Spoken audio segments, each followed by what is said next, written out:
मालेगांव 2008 का जो bomb blast हुआ है और उसमें 6 नमाजियों की और करीब 100 लोगों की इंजरी हुई थी।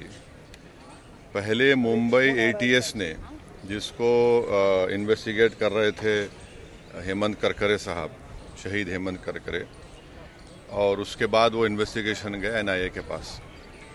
अब इसमें इन्वेस्टिगेशन बहुत गलत हुआ। दूसरी बात यह है कि 17 साल के बाद कोर्ट ने तमाम आरोपियों को एक्विट कर दिया। हमारा पहला सवाल मोदी सरकार से और महाराष्ट्र की बीजेपी सरकार से ही है कि जिस तरह वो लोग अपनी बेचैनी का इजहार किए थे और ऐसा लग रहा था कि उनके जिस्म में कोई बहुत बड़ी चीज़ चुभ चुकी है, वो सुप्रीम कोर्ट भागकर मुंबई के जो ट्रेन ब्लास्ट में उन्होंने सुप्रीम कोर्ट भागे थे, सुप्रीम कोर्ट को गए, वहाँ पर जाकर उन्होंने उस जजमेंट पर स्टे लिया। मेरा पहला सवाल ये है कि क्या टेररिज्म के ऊपर इनकी हिपोक्रेसी होगी अगर वो सुप्रीम कोर्ट नहीं जाएंगे?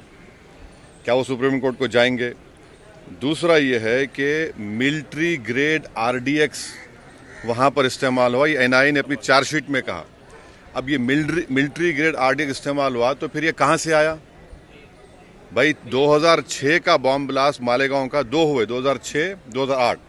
2006 में आपने मुसलमानों को पकड़कर खूब पीटा, मारा, वो डिस्चार्ज हो गए। किसने किया वो? अब 2008 का ब्लास्ट फिर किसने किया? और तीसरा ये याद रखिए कि अगर साध्वी प्रज्ञा ठाकुर की मोटरसाइकिल पर ही वो बॉम्ब रखा गया आरडीएक्स मिलिट्री ग्रेड, और एनआईए ने कहा कि उनके पास नहीं था, वो 2 लोगों के पास था, रामजी कलसांगरे जो अभी तक गायब हैं, तो फिर ये हमको समझ में नहीं आ रहा। फिर मुंबई में जो ब्लास्ट हुआ था 1991 में, उसमें भी एक महिला के नाम पर एक वो गाड़ी थी, क्या बोलते हैं आपकी, मारुति वैन थी, जिसको ना चलाने आता था, उसको आपने कन्विक्शन दे दिया। ये हमको समझ में नहीं आ रहा। हाँ, लैक ऑफ एविडेंस की बात की गई है। सुन तो लीजिए ना। अरे भाई, आप लोगों को इतना तकलीफ क्यों होती है?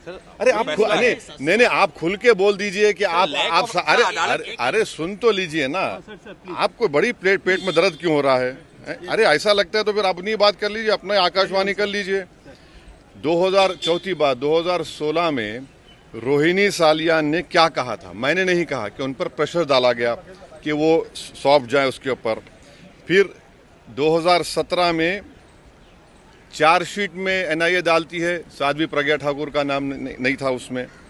तो ये सब जो चीज़ें हो रही है, इसका अकाउंटेबल कौन है?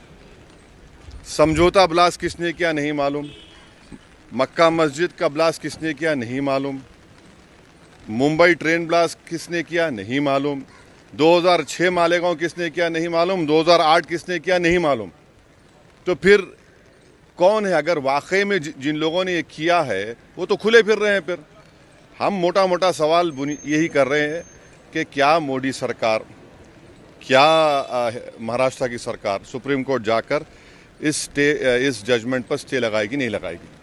अगर आप ये वीडियो YouTube पर देख रहे हैं तो हमारे चैनल को सब्सक्राइब कर बेल आइकन दबाएं, और Facebook पर देख रहे हैं तो हमारे पेज को लाइक करें।